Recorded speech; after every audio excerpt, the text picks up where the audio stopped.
Top FM.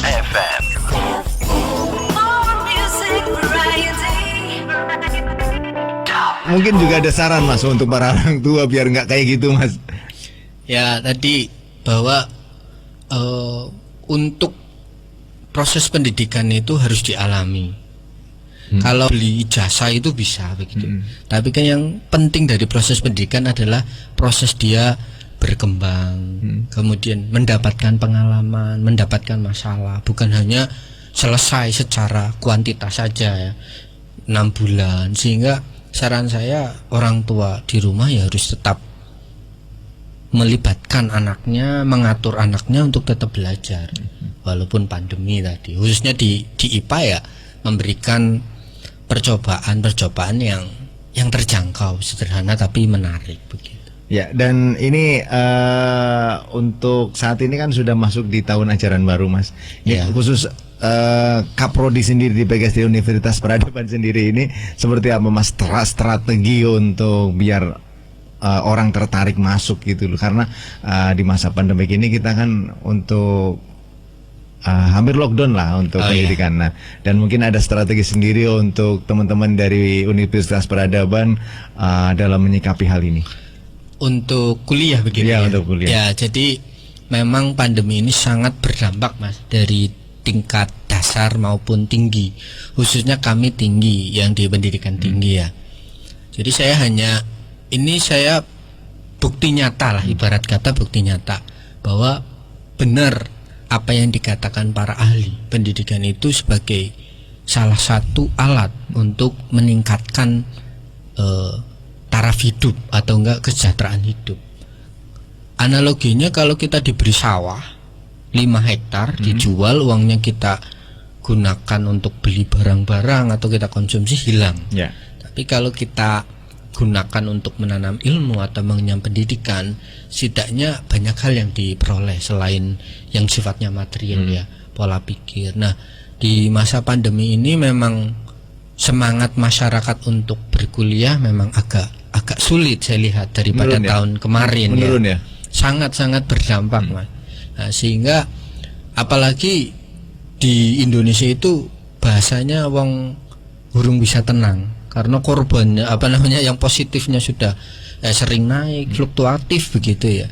Sehingga ya silahkan bagi para orang tua yang ingin mengkuliahkan anaknya, tentu dipilih wilayah yang aman. Ya, betul. Ya, salah satunya dekat ya. Biasanya jarak kan gitu ya. Yang pandemi kan di provinsi-provinsi yang besar ya, seperti Semarang, DIY dan lain. Jumlahnya lebih banyak korbannya, sedangkan di daerah tidak. Yang kedua, saya rasa kuliah dimanapun itu tergantung si mahasiswanya atau calon mahasiswanya dan juga niatnya gitu. Niatnya. Malah menurut saya lebih murah. Nah, tahun saya pertama kuliah nggak ada sedikit, mungkin kalau atau nggak ada Universitas Peradaban. Kalau dulu ada Universitas Peradaban kan saya nggak perlu ke Jogja juga untuk kuliah. Jadi kalau dekat kan nggak perlu uang kos, kemudian nggak perlu uang sewa, uang makan, transport itu sangat tinggi. Dan di kami pun sudah akreditasi B, kemudian banyak juga mahasiswa kita yang sudah diterima PNS. Terbanyak malah tahun 2019 itu suatu capaian juga. Berapa kali angkatannya sekarang? Ini kalau dilihat dari kita pertama berdiri 2009 Mas. Ya, 2009 ya. Berarti kurang lebih 11 tahun ya. 11 tahun. Terasa ya, kayaknya baru kemarin. Ya sudah para bedol desanya juga sudah banyak gitu. Ya, kayaknya baru kemarin nih. Enggak tahunya udah 11 tahun 11 tahun Peradaban ya. Ya, ini tentu jarak lah ya, yang belum paling dipikirkan adalah jarak keamanan dan keamanan. Karena seperti Sleman begitu, bahkan Pak Menteri itu sudah mengeluarkan peraturan sampai akhir tahun ini perkuliahan di perguruan tinggi tidak boleh melakukan tatap muka sampai akhir tahun Mas, khusus di perguruan tinggi. Ya sama saja kan ya. Ya kalau yang ingin kuliah yang jauh ya dipersilakan begitu. Tapi kalau ada yang dekat kenapa tidak? Dan terjangkau dan akreditasi B dan sudah semua prodi baru beberapa yang akreditasi B. Yang akreditasi B ada PGSD pendidikan matematika, kemudian ada pendidikan bahasa Inggris, pendidikan bahasa Indonesia akreditasinya C, kemudian manajemen juga sudah B, yang lainnya C, Mas. Karena dalam proses akreditasi itu kalau prodi pertama atau pertama berdiri itu sulit untuk dapat B karena alumninya juga belum banyak. Padahal alumni itu bagian dari penilaian. Gitu. Ya, kemudian ada kelas karyawan ini tadi yang komen juga salah satu kelas karyawan, Mas Habib itu di kami ada ekstensi yang kami lakukan tidak meninggalkan kualitas, bahwa perkuliahan juga tetap dilaksanakan 16 tatap muka, mahasiswa juga harus hadir di kampus.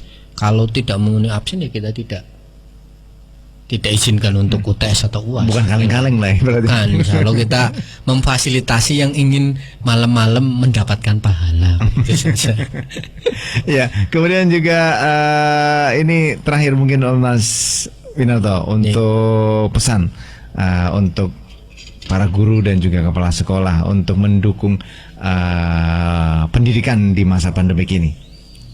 Ya, untuk kepala sekolah tentu harus mendorong gurunya, bahkan memastikan bahwa setiap guru itu menerapkan pembelajaran kepada siswanya. Memastikan orang tua juga berperan. Bila perlu, kalau seandainya nih saya jadi kepala sekolah, pemerintah itu sudah memberikan wewenang kepada sekolah untuk menggunakan dana BOS itu, bantuan operasional siswa, boleh untuk membeli kuota internet. Ya, itu alasan apa lagi yang untuk tidak memberikan pembelajaran? Semuanya sudah diberikan dukungannya, sehingga sangat-sangat kurang kurang etis jika pembelajaran itu tidak diterapkan. Baik cara online oke, manual juga oke, kan sekarang bisa juga sih. Guru cukup membuat LKS bikin sendiri lah, kalau enggak ya download, dimodifikasi, di print pakai biaya BOS, serahkan ke siswa, kan juga itu bagian dari tanggung jawab. Ya, kemudian ini ada juga nih untuk teman-teman kita yang masuk di Facebook, Mas. Untuk dosen sertifikasi ini apa nih maksudnya Mas?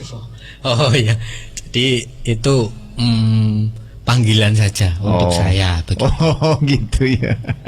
Oke, matur suwun ini untuk Mas Panggi, kemudian juga Mas Randy, Mbak Marsih ya untuk malam hari ini. Ya, standing terakhir Mas untuk malam hari ini khususnya untuk pembelajaran IPA di masa pandemi COVID-19 ini.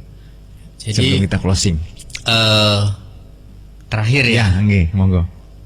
Di awal semester ganjil ini atau gasal ini, pemerintah sudah menetapkan pembelajaran IPA itu pembelajaran di sekolah dasar khususnya yang bukan zona hijau itu dilakukan melalui daring. Bagi para guru termasuk saya juga berpesan pada diri sendiri, tetap mengoptimalkan pembelajaran, tetap merancang pembelajaran sesuai dengan karakteristik masing-masing daerah. Yang mampu menggunakan online ya online, yang tidak mampu ya guru bagaimanapun harus merancang pembelajaran, karena saya yakin siswa itu tidak bisa belajar tanpa guru. Itu yang membedakan antara Google dengan guru. Kalau Google ditanya apapun bisa. Tapi kalau ngerancang suruh siswanya ngapain nggak bisa.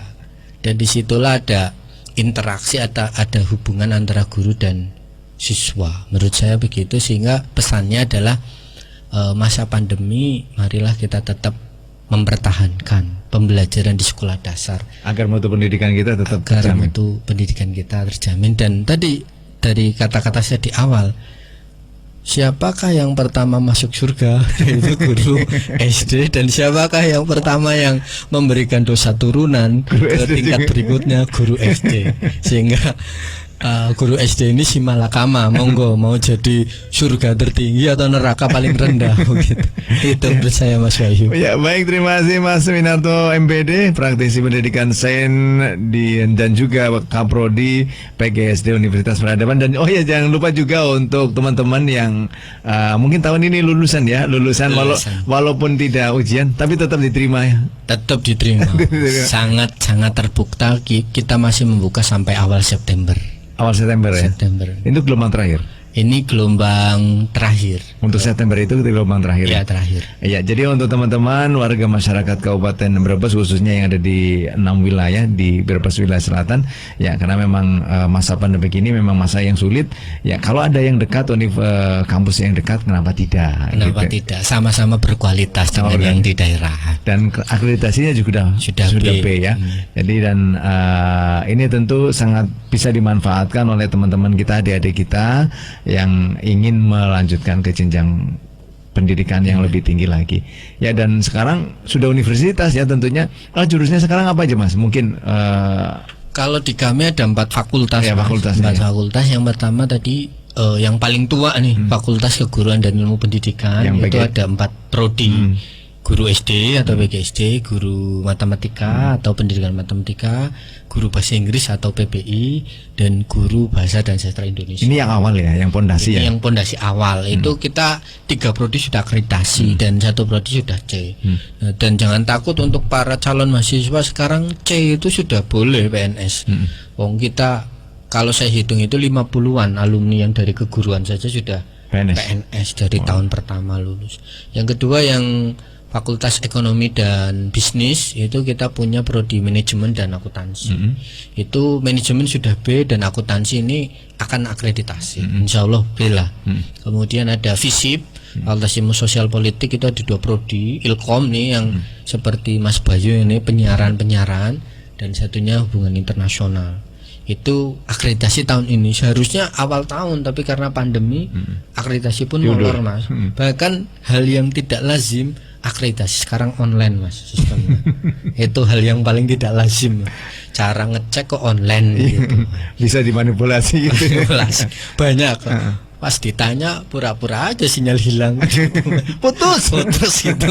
Nanti nyambung lagi padahal nyiapin dokumen. Kemudian ada Fakultas Sains dan Teknologi nih, termasuk yang banyak diminati karena ada farmasi kita sudah akreditasi, kemudian ada teknik informatika, ada sistem informasi, kemudian kita ada teknik elektro maupun ada agribisnis. Kita di FST itu semuanya sudah akreditasi. Tinggal 1 teknik elektro lagi-lagi juga sama karena pandemi harus ditunda. Mungkin akreditasinya online gitu. Oke deh, matur suwun Mas Winarto MPD untuk malam hari ini, untuk kedatangannya dan menarik untuk mungkin mudah-mudahan bermanfaat dari obrolan kita. Amin. Khususnya untuk para orang tua yang tadi ikut-ikutan ngisi LKS gitu. Ya, betul. Harus diubah itu. Mudah-mudahan nanti juga bisa mengubah pola pikir orang tua, termasuk saya nih juga. Siap. Khususnya istri-istri kaum ibu-ibu nih. Kan barangkali anaknya nanti jadi teknokrat, ahli sains, itu dipupuk dari SD Mas. Amin. Kalau nggak dari SD kan mau dipupuk dari mana? Amin ya. Ya baik, terima kasih Pak Winarto untuk malam hari ini udah hadir di tengah-tengah kami. Ya, sama-sama. Bersyukur untuk hadirannya dan terima kasih juga untuk temannya. Dan akhirnya kami seluruh kerabat kerja yang bertugas untuk malam hari ini ada rekan Disba DJ selaku penanggung jawab dan saya Bayu Ahmad mengucapkan banyak terima kasih dan wassalamualaikum warahmatullahi wabarakatuh. Waalaikumsalam warahmatullahi wabarakatuh.